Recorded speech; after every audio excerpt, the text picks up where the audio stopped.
all எல்லாருக்குமே வணக்கங்க. இன்னைக்கு நம்ம சேனல்ல பாத்தீங்கன்னா பிரெக்னன்சி சம்பந்தமான ஒரு வீடியோ தாங்க பார்க்க போறோம். நான் இப்போ ரீசன்ட்டா 9th month ஸ்கேன் எடுத்திருந்தேன். சோ என்னுடைய ஸ்கேன் ரிப்போர்ட்ல என்ன கொடுத்திருக்காங்க, குழந்தையோட டெவலப்மெண்ட்ஸ் எப்படி இருக்கு, சோ இந்த ஸ்கேனை பாத்தீங்கன்னா பிரெக்னன்ட் லேடிஸ் எப்போ எடுக்கணும், இது எதுக்காக எடுக்கறாங்கன்றத பத்தி டீடைலா சொல்ல போறாங்க. இப்போ வாங்க நம்ம வீடியோக்குள்ள போலாம். 9th monthல எடுக்கக்கூடிய ஸ்கேனை கருவளர்ச்சி ஸ்கேன்னு சொல்லுவாங்க. அதை இங்கிலீஷ்ல growth ஸ்கேன்னு சொல்லுவாங்க. இது நீங்க 7ஆம் மாசமும் எடுப்பீங்க. 9ஆம் மாசம் ஸ்டார்ட் ஆன உடனே இந்த ஸ்கேனை எடுப்பாங்க. இந்த ஸ்கேனை 34 வாரத்துல இருந்து 39 வாரத்துக்குள்ள எடுக்கக்கூடிய ஒரு முக்கியமான ஸ்கேனு. ஃப்ரண்ட்லி என்னுடைய நேம், என்னுடைய ஏஜ், அப்புறம் இந்த ஸ்கேனை எப்போ எடுக்கிறோன்றத டேட் முழுக்க எல்லாமே கொடுத்துருப்பாங்க. LMPனா லாஸ்ட் மென்ஸ்ட்ரூட்டல் பீரியட். லாஸ்டா தலைக்கு குளிச்ச தேதியை இதில் மென்ஷன் பண்ணியிருப்பாங்க. தலைக்கு குளிச்ச நாள்ல இருந்து குழந்தைக்கு என்ன ஏஜ் இருக்கும், அதாவது இப்போ நான் எடுத்த ஸ்கேன் வந்து 35 வாரம் 4 நாள் ஆகுதுன்னா, ஸோ LMP டேட் குறிச்சதை வச்சு நம்ம பேபி எப்போ டெலிவரி ஆகும்னு குறிப்பிட்டு கொடுத்துருப்பாங்க. எஸ்டிமேட்டட் டேட் ஆஃப் டெலிவரி 9/5/2025, 16/5/2025 இதுக்குள்ள வந்து டெலிவரி ஆகுறதுக்கான வாய்ப்புகள் இருக்குன்ற மாதிரி சொல்லியிருக்காங்க. 3rd trimester ஸ்கேன்னா 3rd trimester தான் பார்த்தீங்கன்னா இது வந்து 2வது ஸ்கேனு, அதாவது 9 மாசத்துல எடுக்கக்கூடிய ஸ்கேனு. 3rd trimester பார்த்தீங்கன்னா உங்களுக்கு growth ஸ்கேன் வந்து ஃப்ரண்ட்ல வந்துடும். அடுத்த 9th monthல இந்த ஸ்கேன் எடுப்பாங்க. இந்த ஸ்கேன்ல சிங்கிள் கருவில் இருக்கிற குழந்தை, அதாவது ஒரு குழந்தைன்னு அர்த்தம். சிம்பாலிக் பிரசன்டேஷன் அட் பிரசன்ட் ஸ்கேன்னா குழந்தையோட தலை எந்த பொசிஷன்ல இருக்குன்றத பார்ப்பாங்க. இந்த பாக்ஸில் பார்த்தீங்கன்னா ஃபெடல் பயோமெட்ரி, ஃபெடல்னா குழந்தைன்னு அர்த்தம். ஸோ அதோட மெஷர்மெண்ட்ஸ்லாம் எப்படி இருக்குன்றத பார்க்கலாங்க. பிபிடினா பைபாரடைல் டயாமீட்டர், கர்ப்ப காலத்தில் கருவின் மண்டை ஓட்டின் இரு பக்கங்களுக்கு இடையேயான தூரத்தை அளவிடும் ஒரு ஸ்கேன்னு சொல்கிறாங்க. ஸோ இதோட மெஷர்மெண்ட்ஸு, ஸோ இது எந்த வாரத்தில் எந்த நாளில் எடுக்கக்கூடியதுன்றத சொல்லியிருக்காங்க. HCனா ஹெட் சர்க்கம்ஃபரன்ஸ், கர்ப்ப காலத்தில் HC என்பது தலை சுற்றளவுன்னு சொல்லுவாங்க.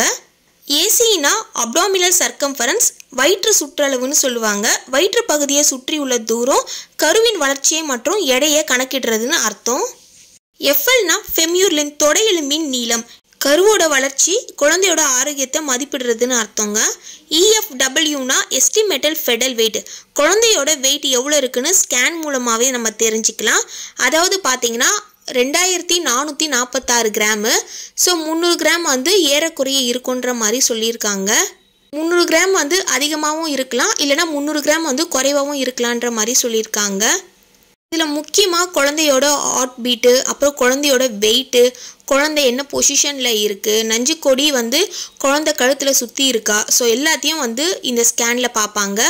இது வந்து 9th monthல எடுக்கக்கூடிய ஒரு முக்கியமான ஸ்கேனு. இது வந்து 35 வாரத்துலேருந்து 39 வாரத்துக்குள்ளே எடுப்பாங்க.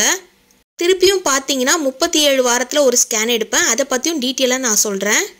அடுத்த லைனில் பார்த்தீங்கன்னா சர்வே பிளசண்டா ஆன்டீரியர், அப்படின்னா கர்ப்ப காலத்தில் கர்ப்பப்பையின் முன்புற சுவரில் நஞ்சு கொடி, பிளசண்டானா நஞ்சு கொடின்னு சொல்கிறாங்க. கர்ப்பப்பையின் முன்புற சுவரில் நஞ்சு கொடி நிலைத்து இருக்கும் நிலைன்னு சொல்லுவாங்க. செகண்ட் லைனில் கொடுத்துருக்கிறது லிக்வியர்னா பனிக்குட நீர். ஸோ எப்படி இருக்குன்னு செக் பண்ணுவாங்க. அதோட மெஷர்மெண்ட்ஸும் அதில் கொடுத்துருக்காங்க. ஃபெடல் மூமெண்ட்ஸ் ஆக்டிவ்னா குழந்தையோட மூமெண்ட்ஸ் எல்லாமே நல்லா இருக்குன்னு அர்த்தம். கார்டியக் ஆக்டிவிட்டினா இதய செயல்பாடு நல்லா இருக்குன்னு சொல்லியிருக்காங்க. அது நார்மலாக இருக்குன்ற மாதிரி சொல்லியிருக்காங்க. ஃபெடல் ஹார்ட் ரேட் பார்த்தீங்கன்னா 135 BPM சொல்லியிருக்காங்க. குழந்தையோட ஹார்ட் பீட் பார்த்தீங்கன்னா 135 இருக்குன்னு சொல்லியிருக்காங்க. இது 1st month, 2nd month, 3rd month, 4th month, so 5th month. So இதுக்கேற்ற மாதிரி பார்த்தீங்கன்னா ஹார்ட் பீட் வந்து மாறிக்கிட்டே தான் இருக்கும். ஸோ ஒவ்வொரு ஸ்கேன்லேயும் வந்து ஹார்ட் பீட் வந்து மாறும். No cord structure seen around the neck at present scan. So அப்படின்னா குழந்தை கழுத்தில் கொடி எதுவும் சுற்றலைன்னு சொல்லியிருக்காங்க. இந்த ஸ்கேனில் முக்கியமாக பார்க்கக்கூடியது என்னென்னு பார்த்தீங்கன்னா குழந்தை வளர்ச்சிக்கான மெஷர்மெண்ட்ஸ் எப்படி இருக்குன்னு பார்ப்பாங்க. அதாவது ஹெட் மெஷர்மெண்ட்ஸு, வயிறு மெஷர்மெண்ட்ஸு, காலில் இருக்கிற தொடை மெஷர்மெண்ட்ஸு, பாப்பாவை சுற்றி இருக்கிற ஃப்ளூயிட் மெஷர்மெண்ட்ஸு, ஸோ அது வந்து கம்மியாக இருக்கா ஜாஸ்தியாக இருக்கான்னு பார்ப்பாங்க. குழந்தைய சுற்றி இருக்கிற ஃப்ளூயிட் பனிக்குட நீர் வந்து எப்படி இருக்குன்றத பார்ப்பாங்க. குழந்தையோட ஹார்ட் பீட் பார்ப்பாங்க. குழந்தையோட முதுகு வளர்ச்சி எப்படி இருக்குன்றத பார்ப்பாங்க. நஞ்சு கொடி, நஞ்சு கொடிக்கு போகிற ரத்த ஓட்டம் கழுத்தில் கொடி சுற்றி இருக்கான்னு பார்ப்பாங்க. பாப்பாவோட முதுகெலும்பு லெஃப்ட் சைடில் இருக்கா ரைட் சைடில் இருக்கான்னு பார்ப்பாங்க. கழுத்தை சுற்றி கொடி இருக்கான்னு பார்ப்பாங்க. நஞ்சு கொடியோட பொசிஷன் முன்னாடி இருக்கா பின்னாடி இருக்கான்னு பார்ப்பாங்க. நஞ்சு கொடி வாய் கர்ப்பப்பை வாய்க்கிட்ட இருக்கான்னு பார்ப்பாங்க. அதோட டிஸ்டன்ஸ் எவ்வளோ இருக்குன்னு பார்ப்பாங்க. கர்ப்பப்பையோட வாய் மெஷர்மெண்ட்ஸு சென்டிமீட்டர்ஸ் எவ்வளோ இருக்குன்றத பார்ப்பாங்க. கர்ப்பப்பை வாய் ஓப்பனில் இருக்கா க்ளோஸில் இருக்கான்னு பார்ப்பாங்க. பாப்பாவோட தலை கீழே இருக்கா மேலே இருக்கான்னு பார்ப்பாங்க. குழந்தைக்கு போகிற நஞ்சு கொடியிலேருந்து தொப்புள் கொடி வழியாக பிளட் சப்ளை போகும். ஸோ அது கரெக்டாக இருக்கான்னு பார்ப்பாங்க. ஸோ இதுதான் 9th மந்தில் பார்க்கக்கூடிய ஸ்கேனு. இப்போ நான் ரீசெண்டாக இந்த ஸ்கேன் எடுத்திருந்தேன்.